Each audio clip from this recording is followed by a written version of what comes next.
කවුරුත් කතා කරන්න බෑ. බණගෙදරට ඇවිල්ලා කතා කරනවා නම් කවුරු හරි ඒ චරිත ශිෂ්ට සම්පන්න නැහැ.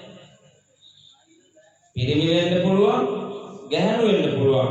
කිනම් හෝ කෙනෙක් මේ අවස්ථාව තුළ ඒ තත්ත්වයෙන් ඇති වෙනවා නම් බණ අහන අයට ප්‍රශ්නයක් වෙන විදිහට ඒ ශිෂ්ට සම්පන්න නැති චරිත ඒක නොදැන වරදක් වෙනවා නම් ඒක මේ අවස්ථාව තුළ හදාගන්න. මොකද නැත්තම් තමන්ගේම චරිත තමයි ඒ තත්ත්වයටපත් වෙන්නේ. මේ අවස්ථාව ජයග්‍රහණය කරන්න ඕන කියලා මුලින්ම කතා කරලා මේක පටන් ගත්තේ හින්දා. අවස්ථාව ජයග්‍රහණය කරන්න බැරි වෙන්නේ ක්ලේශ සහිත මිනිස්සු. පස්වක තවුසන්ට බණ කියද්දී ඒ අයගෙන් එක්කෙනෙක් අවබෝධ කරගත්තා. එයා තමයි අඤ්ඤා කොණ්ඩඤ්ඤ උනේ. කොණ්ඩඤ්ඤා යඤ්ඤා කොණ්ඩඤ්ඤ උනේ. අඤ්ඤා කියලා කියන්නේ දැනගන්න. දැනගත්ත කොණ්ඩඤ්ඤ. කොණ්ඩඤ්ඤ වක්කපද්දී මහානා මස්සලි කියලා කියන්නේ. කොණ්ඩඤ්ඤ අඤ්ඤා කොණ්ඩඤ්ඤ මේ දැනගත්තේ. දැනගත්තේ සිහියෙන් හිටපු නිසා. ඒ හින්දා මතක තියාගන්න.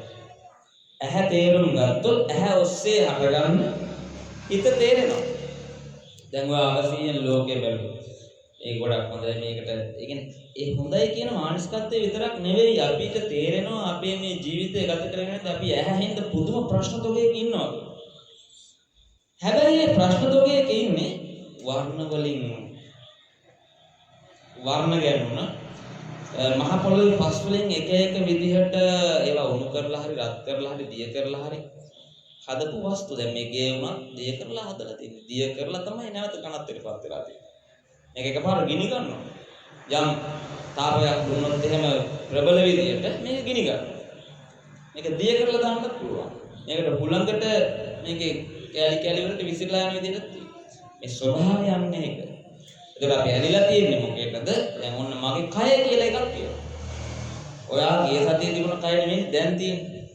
අන්න ඕක තේරුම් ගන්න. එතකොට තේරෙනවා දැන් මම මේ ඇහෙන් දකින්නේ මේ රූප නේද මේ දකින්නේ කියලා. ඒ වෙනස් වෙන රූප නේද මේ දකින්නේ කියලා Tamanට වැටහෙනවා. එකක් නෙවෙයිනේ. කෝපය ගන්න කෝපය විතරක් නෙවෙයි. දැන් මේ කෝපෙත් උණු කරලානේ හදලා තියෙන්නේ. මේක දියරය. මේ දියරය යම් කිසි අච්චුවකට දාලා හරි මොකක් හරි දෙයක් කරලා මේ විදිහට හදලා තියෙනවා. පීරිසේ ගන්න ඒවා.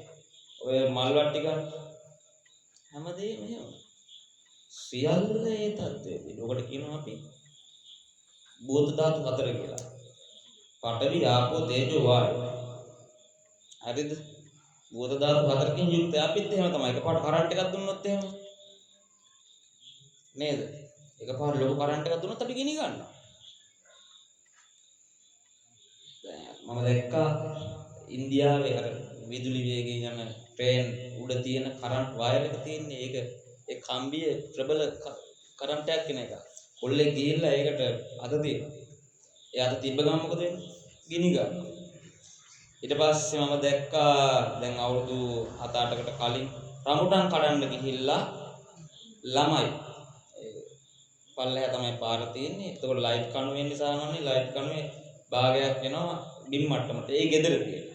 ඒතකොට රඹුටන් ගහ වැවිලා තින්නේ. ඒ ගෙදර දැන් ඕම මුදල මතක තියාගන්න. දන්න අයට කියන්න මේ පැති වලත් එහෙම තියෙනවා.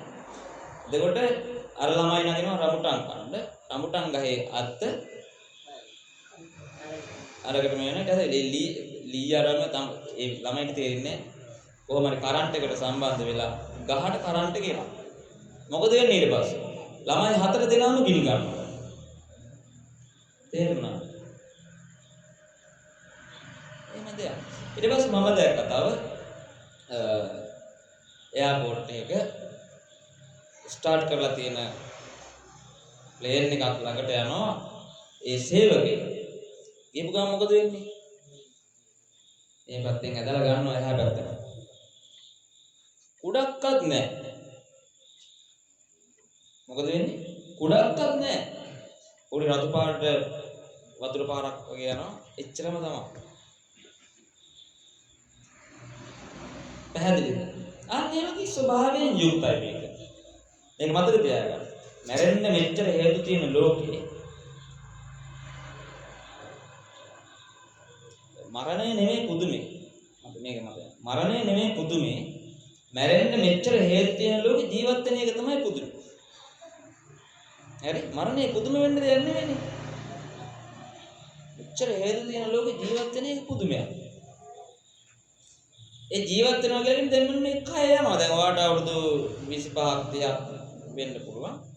ඔයාට අවුරුදු 50ක් ජීවත් වෙන ගලවට හිතන්න බෑ. හෙට නැති වෙන්න පුළුවන්.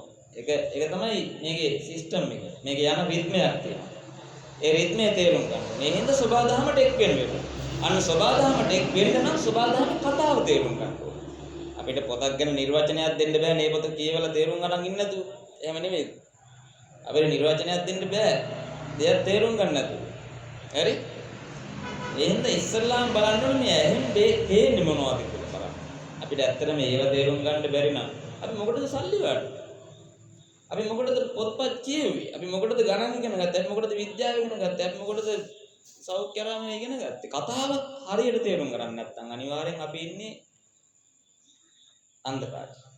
අපි ඉන්නේ මුලාවක සහ අපි ඉන්නේ අතරමං වෙලා. ඒ කියන්නේ අපිට කතාව මැදට ගිහිල්ලා වැඩක් නැහැ. මුල මතක නැති දැන් මෙහෙම දෙයක් කතාවක් තියෙනවා. මුල අමතක කරලා මැද හරිය ගියාට අග වරදිනවා.